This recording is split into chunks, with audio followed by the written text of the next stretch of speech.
So one big trend that we're seeing in the investment sales world, particularly in self-storage transactions, is seller financing.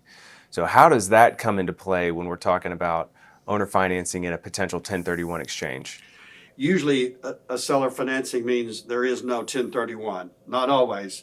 There's actually like four options. It's just that in about 90% of the cases, none of those options work.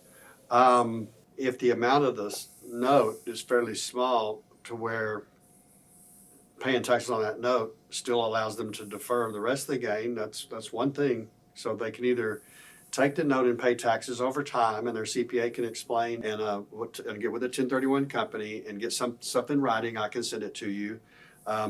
If the note is fairly small, then even if you pay taxes on the note, if your gain is quite a bit bigger than that, you're still deferring some gain. So you're deferring some gain through a 1031, and you're deferring some of the gain through that note. It's just that with a 1031, you can defer it forever. Right. With a note, you're going to defer it only until you ultimately get all your payments. But typically, what I've seen, when it's seller financing, that note is so large that if the note you're taking is more than your gain would have been, there's nothing left to defer. And so you're going to pay taxes under Section 453, which is fine. A lot of people, as you know, love that. But the way you can 1031 it is if you are a cash-rich person that can replace that note with your own money, or if you can get someone else to replace it.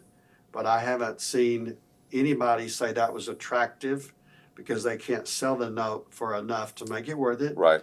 I had one case again where, so we hold the note, we hold the money, and we hold the note if you want to try to do something with the note. And by do something with the note, either the seller replaces it with their money, a note buyer replaces it, or your buyer gets it financed but through someone else within 180 days and before you buy your next property.